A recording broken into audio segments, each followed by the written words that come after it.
Engineer सरकार आनी एवं पूर्व सरकार में आपण मैंने जानते आईन विशृंखला परिस्थिति बेरोजगार बढ़ी एवं आपण देखुवे शिक्षा क्षेत्र हो स्वास्थ्य क्षेत्र हो सबुरे विपर्यस्त अवस्था थिला। वर्तमान आम सरकार आमर प्रिय प्रधानमंत्री नरेंद्र मोदी जी नेतृत्व में सबका साथ सबका विकास सबका प्रयास सबका विश्वास विश्वास करुवा सरकार सबु वर्गर लोक मानकर विकास पाई एवं एक विकसित ओडिशा गठन करने लक्ष्य नहीं ये बजेट प्रस्तुत करा ये बजेट 2,65,000 कोटी टंकार बजेट है जो बजेट पूर्व बजेट ठारू 15% अधिक एथिरे महिला मानू कृषक मानू गरीब मानू युवक मानू प्राधान्य दि जाइए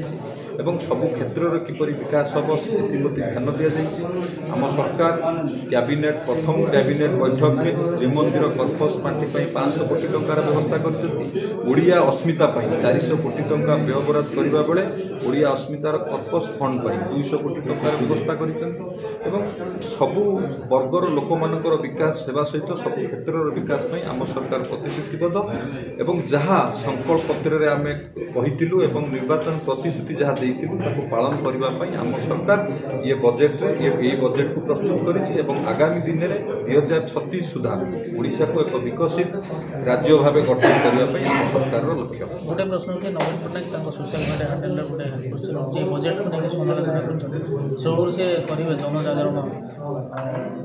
यात्रा और त्या सहित 45,000 कोटी टंकार ऋण प्रसंग उठाई बीजेपी प्रसंग देखो पूर्व मुख्यमंत्री नवीन पट्टनायक सरकार जो निशा से हैंगओवर आज लेके से विजु जनता दल शुक्लार ताटिया कामुड़ी ये सरकार लोकंर सरकार लोकाभिमुखी योजना ये सरकार सब कर मिछरे डिडिमा पिटुचंती जे आम सरकार केवल योजनार ना चेंज कर योजनार ना वास्तव में से करुले केंद्र सरकार योजना को सब योजना को ना विजु बाबू नाम नामित कर लोक मान भ्रमित करते आम सरकार योजना चेंज आम सरकार योजना नाम चेंज करूनी आम सरकार लोकाभिमुख योजना कर लोक मैंने प्रत्याख्यान कर जिते जनजागरण यात्रा कले जहाँ कले भी लोक मैंने ओडिया अस्मिता विपद थिबा कारण ओडिया भाषा साहित्य संस्कृति सब विपद थिबा कारण लोक मैंने परिवर्तन होती लोक मैंने विकास पाई भारतीय जनता पार्टी की चयन कर आम सरकार लोकंकर सरकार लोकों काम करुँच ए कौन प्रभाव पड़े आमर राज्यर बजेट उपस्थापित एवं से कौ विभाग केते टंकार व्ययबराद होती गणमाध्यम जरिए आपण मान जरिए लोकों पाखक बार्ता देवाई आज आम जिला जगतसिंहपुर जिलार ये बीजेपी ये बजेट उपस्थापन करने आज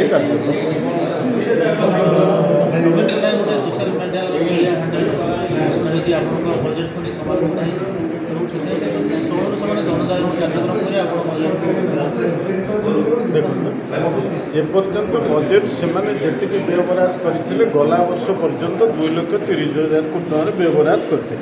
आम एथरक 2,65,000 कोटी टका व्ययबराद कर गोटे कथा देखिए आम गुरुत्व देचु किभली भाव में शिल्प विकास महिला विकास शिक्षा क्षेत्र में विकास एवं गला वर्ष बजेट तुलन आम अधिक 35,000 कोटी टंकार व्ययबराद रखी बेले तांकर समालोचना करने कौन माने प्रासंगिकता नहीं कि अधिकार नहीं आम जानी 24 वर्ष एक छत्रवादी शासन चलते एवं विशेष भाव में आपण मैंने देखिं जे 2000 मसीहा पर्यंत राज्यर ऋण भार 18,000 कोटी थिला एवं नवीन बाबू शासन गला बेलू 1,25,000 कोटी टंकार ऋण भार देकी राज्य मुंडे से गले तेणु से विजु जनता दल को वर्तमान किभली भाव में लोक मैंने परिवर्तन करने को चाहिए सरकार हटेले आम समस्ते तेणु वर्तमान सी जो औषध विकल्प ताटिया कामुड़ा कथा कहते से लोक ग्रहण करेंगे ना 45,000 कोटी टंकार ऋण कथा प्रसंग जो ऋण कथा ऋण तो से करके ये बजेट ऋणर कथा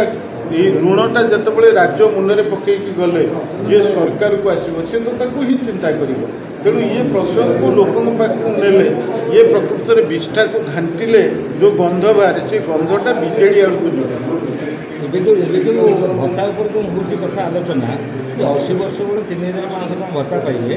ତା ଉପରେ କେମିତି କ'ଣ କଥାବାର୍ତ୍ତା ଏ ଯେଉଁ 80 ବର୍ଷ ପରେ ଲୋକ ତ ଆଉ କେହି ଜୀବିତ ନଥିବେ ନା ଭତ୍ତା କେମିତି ଇଏ ପୂର୍ବରୁ ମଧ୍ୟ ଗୋଟେ ସରକାରରେ 80 ବର୍ଷରୁ ଉର୍ଦ୍ଧ୍ୱ ଥିବା ଲୋକଙ୍କୁ ଅଧିକ ଟଙ୍କା ଦିଆଯାଉଥିଲା ଏବଂ 500 ଟଙ୍କା ଦିଆଯାଉଥିଲା 60 ବର୍ଷରୁ ଉର୍ଦ୍ଧ୍ୱ। ତେଣୁ ଆମେ ଚିନ୍ତା କରୁଛୁ ଯେଉଁମାନେ ନିହାତି ଅସହାୟ ହୋଇଗଲେଣି ତାଙ୍କୁ ଅଧିକ ଦେବା କଥା ଏବଂ 60 ବର୍ଷରୁ ଉର୍ଦ୍ଧ୍ୱ ଯେଉଁମାନେ ଅଛନ୍ତି ବାର୍ଦ୍ଧକ୍ୟରେ ପହଞ୍ଚିଛନ୍ତି ସେମାନଙ୍କୁ ମଧ୍ୟ ପରବର୍ତ୍ତୀ ଅବସ୍ଥାରେ ଆମେ ଅଧିକ ଅର୍ଥ ଦିଆଇବାର ବ୍ୟବସ୍ଥା କରିବା ପାଇଁ ଆମ ସରକାର ଚିନ୍ତା କରୁଛୁ।